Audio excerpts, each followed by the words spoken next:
பசியே இல்லாதவங்க பேருக்காக ஒரு இட்லி சாப்பிடுவாங்க, கொஞ்சம் பசி இருக்கிறவங்க கூட ஒரு இட்லி சாப்பிடுவாங்க, இன்னும் கொஞ்சம் அதிக பசி இருக்கிறவங்க 5 இட்லி சாப்பிடுவாங்க, ரொம்ப பசியாக இருக்கிறவங்க ஒரு 15-10 இட்லி சாப்பிடுவாங்க. அதனால் என் கூட ஒரு சகோதரன் இருந்தார், என் கண்ணு முன்னால் கிட்டத்தட்ட 50 இட்லி சாப்பிட்டேன். அப்போது அவங்களுடைய பசிக்கு பொறுத்து தான் அவங்க சாப்பிட முடியும். கர்த்தருக்கு ஸ்தோத்திரம்.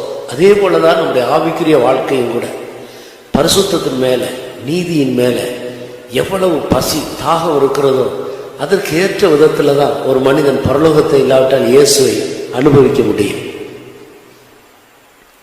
பசி இல்லாதவங்க தேவனுடைய ராஜ்யத்தை அனுபவிக்க முடியாது. இப்போ யோவான் ஸ்நானகன் காலம் முதல் தேவனுடைய ராஜ்யத்தை ஆண்டவர் நம்மை பொறுத்து அனுபவிக்கும்படி அவர் விட்டு விடுகிறார். பலவந்தம் பண்ணுகிறவர்கள் அதை பிடித்துக் கொள்ளுகிறார். எந்த அளவுக்கு நாம் வாஞ்சிக்கிறோமோ, தாகமா இருக்கிறோமோ, அந்த வாஞ்சிக்கு ஏற்ற விதத்தில் ஆண்டவர் அதை தருவார். சிலர் சொல்லுவாங்க, கர்த்தருக்கு சித்தமான ஆண்டவர் என்ன சீயோனுக்கு கொண்டு போகட்டும், கர்த்தருக்கு சித்தமான புதிய எருசலேமுக்குள்ள கொண்டு போகட்டும், அப்படி சொல்லுவாங்க. கர்த்தருக்கு சித்தமான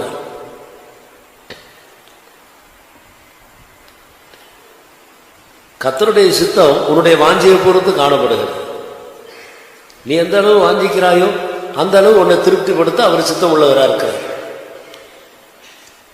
எனக்கு பரலோகம் ஒன்றும் வேண்டாம், நரகம் போதும்னு நீ இருந்தா ஆண்டவருடைய சித்தம் உன்னை ஜீவனில் கொண்டு போய் சேர்க்காது. எனக்கு புதிய பூமி போதும் அப்படின்ற அளவில் இருந்தால் அதைத்தான் ஆண்டவர் தருவார். புதிய வானத்துக்கு போகலான்னா அதான் தருவார்.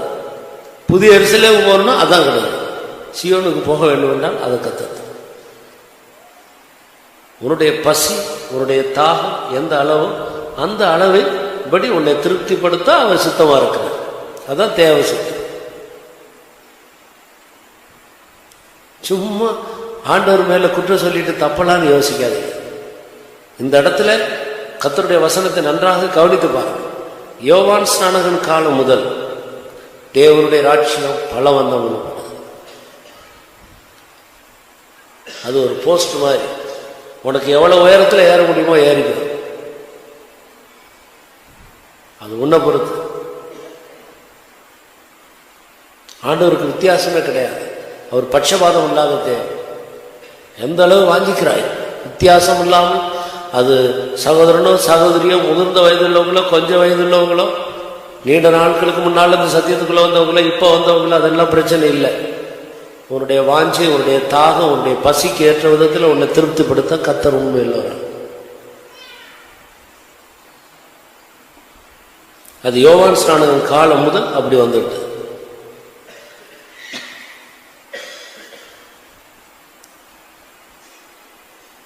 புதிய ஏற்பாட்டு ஊழியம் அவர்களுடைய பசி தாகத்தை பொறுத்து, நாம் வாஞ்சிக்கிறதை பொறுத்து, நாம் தேடுகிற அளவை பொறுத்து, நாம் எந்த அளவுக்கு கர்த்தரை கனம் பண்ணுகிறோமோ அந்த அளவுக்கு அவர் நம்மை கனம் பண்ணுவார். நாம் எந்த அளவுக்கு அவரை நேசிக்கிறோமோ அந்த அளவுக்கு அவர் நம்மை நேசிப்பார்.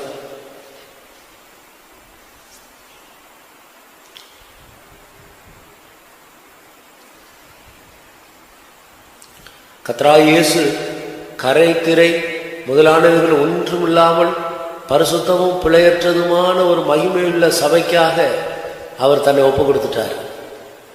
அப்படி ஒரு சபையா உங்களை என்னையை மாற்றுறதுக்கு அவர் கிரயம் கொடுத்துட்டார். அந்த அவர் கொடுத்த கிரயத்தை விசுவாசித்து அந்த அளவுக்கு முன்னேறி செல்ல வேண்டியது நம்முடைய பகுதியா இருக்கு. அவர் செய்ய வேண்டியதை செய்து முடித்து விட்டார். உதாரணமாக ஒரு சின்ன உதாரணம் நான் உங்களுக்கு சொல்றேன். உங்களுடைய தகப்பனார் ஃபாரின்ல இருக்கிறார், அவர் வந்திருக்கிறார், மறுபடியும் போறார். உங்களுக்கு என்ன வேணும் சொல்லு, அதெல்லாம் வாங்கி கொடுத்துட்டு போறேன்றார்.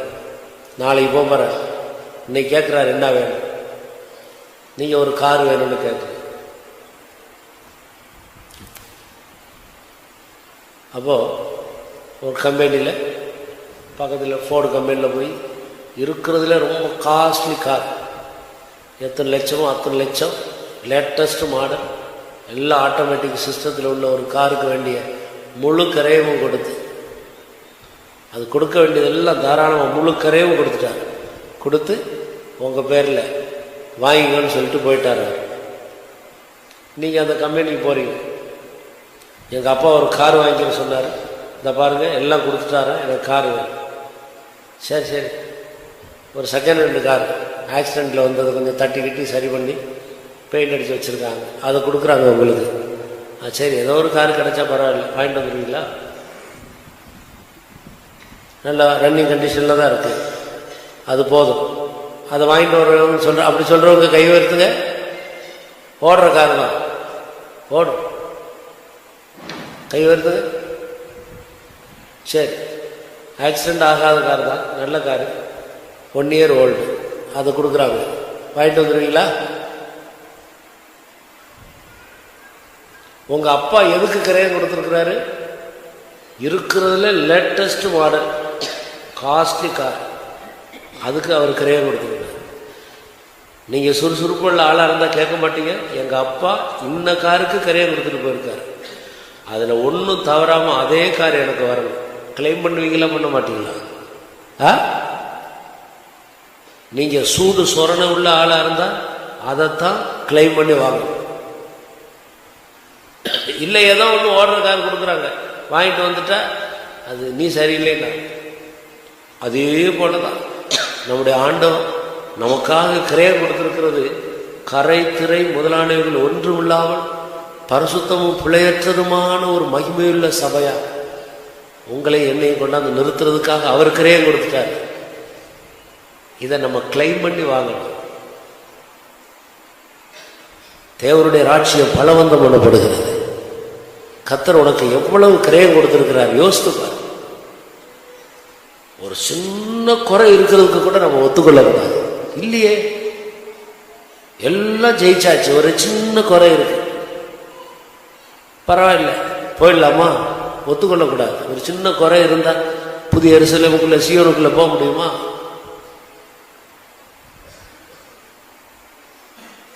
தீட்டுள்ளதும் அருவருப்பையும் பொய்யை நடப்பிக்கிற ஒன்று அதுக்குள்ள பிரவேசம். ஒரு சின்ன தீட்டு இருந்தாலே அதுக்குள்ள போக. மகிமையுள்ள ஒரு சபைக்காக, பிழை இல்லாத மகிமையுள்ள ஒரு சபைக்காக இயேசு தன்னை ஒப்பு கொடுத்திருக்கிறார். அதுபோல நீங்களும் நானும் மாறணும். அதுக்காக அவர் கிரயம் கொடுத்துட்டார். நம்ம அதை கிளைம் பண்ணி வாங்க வேண்டியதுதான் நம்முடைய வேலை. நீங்க எங்கேயும் போய் சம்பாதிச்ச கிரயம் புதுசா சம்பாதிக்க வேண்டிய அவசியம். ஆண்டவர் கிரயம் கொடுத்துட்டார். கற்புள்ள கன்னிகையா, பூரண ரூபவதியா, உன்னில் பழுது ஒன்று இல்லை, கிறிஸ்து இயேசுக்குள் தேறினவனா நம்ம மாற்றுறதுக்காக இயேசு கிரயம் கொடுத்திருக்கிறார். அதைத்தானே நம்ம கிளைம் பண்ணி வாங்கணும். அதுதான் ஒரு சரியான கிறிஸ்தவ வாழ்க்கை. அதுதான் ஒரு கிறிஸ்தவன் இந்த பூமியில போராட வேண்டியது. அதுக்காகத்தான் கர்த்தர் நம்ம அழைத்திருக்கிறார். விசுவாசிக்கிறீங்களா?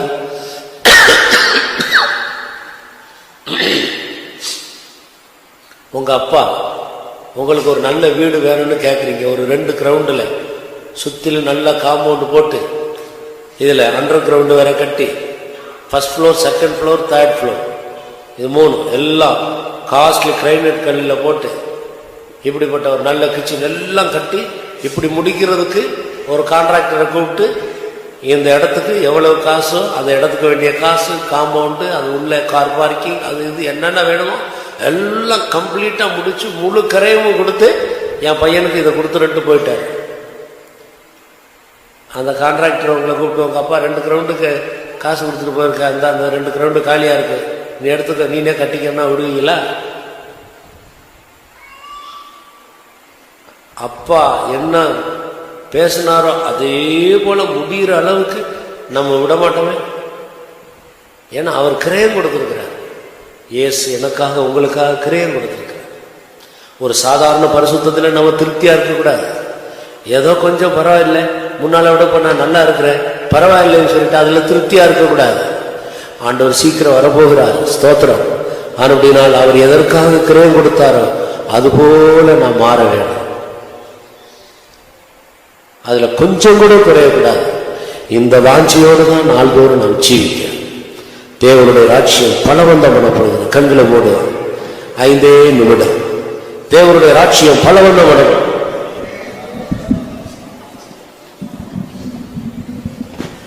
5 நிமிடம் கூட்ட முடிய போகிறது. நம்ம எந்த அளவுக்கு பலவந்தம் பண்ணுகிறோமோ அந்த அளவுக்கு தேவன் நம்மை மாற்ற வல்லவராக இருக்கிறார். எல்லாரும் முழங்கால்களை முடக்கி கண்களை மூடி இயேசு கொடுத்த கிரயத்தை சிந்தித்து பாருங்கள். இன்றைக்கு நான் எப்படி இருக்கிறேன்? அவர் எதற்காக கிரயம் கொடுத்திருக்கிறார்? என்னை எப்படி மாற்றும்படி கிரயம் கொடுத்திருக்கிறார். ஆனால் இன்றைக்கு நான் எப்படி இருக்கிறேன்? இந்த மீதி பகுதி எங்கே? யோவான் சொன்னவன் காலங்களில் தேவனுடைய ஆட்சியை பலவந்தம் பண்ணப்படுகிறார். பலவந்தம் பண்ணுகிறவர்கள் அதை பெற்றுக் கொள்கிறார்கள். தேவனுடைய பிள்ளைகளை நீ எதற்காக போராடுகிறார்? இந்த நாட்களில் உன்னுடைய போராட்டம் எல்லாம் எந்த அடிப்படையில் இருக்கிறது?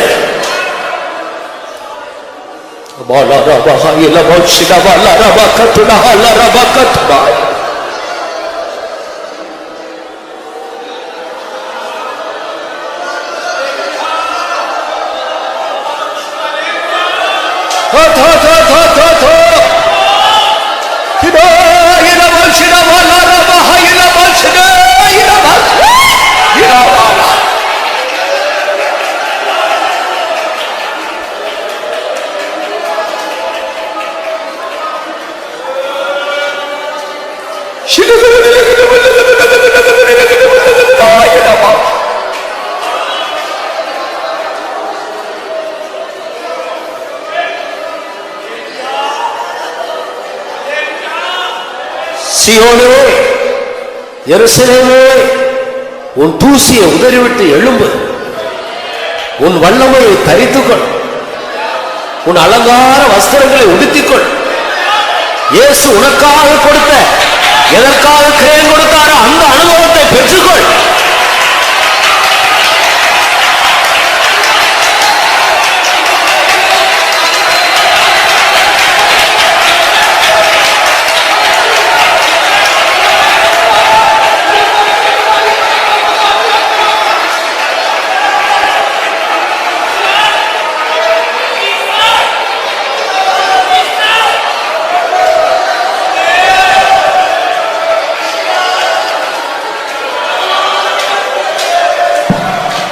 பிசாசு, நீ முன்பை விட இப்போ நன்றாக இருக்கிறாய், பரவாயில்ல, இது போதும், இதுக்கு மேல ஒரு அனுபவத்தை கேட்காத, அதனால உனக்கு பல போராட்டம் வரும், கேட்காத என்று சொல்லி தடை பண்ணுவார். நீ அந்த அந்நிய சத்தத்துக்கு செவி கொடுக்காத. இயேசு கிறிஸ்து கிரயம் செலுத்தின அதை பெற்றுக் கொள்ளுகிற வரைக்கும் பின்திரும்பி பாராமல் ஓடு.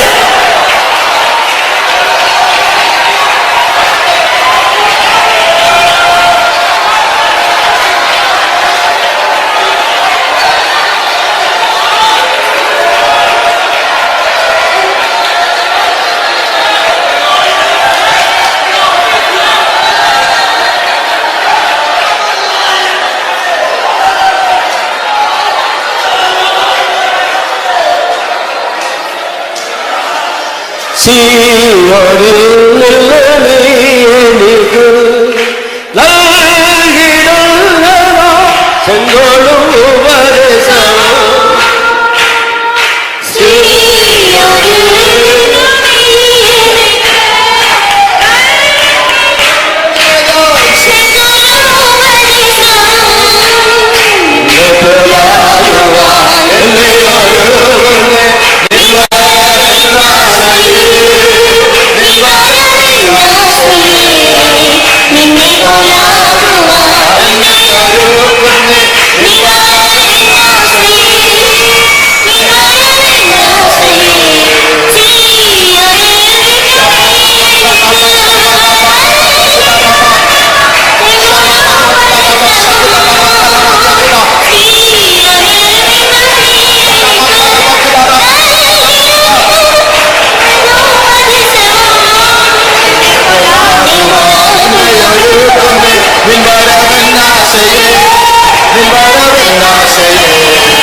என்னை போலாகுவான் என்னை நீ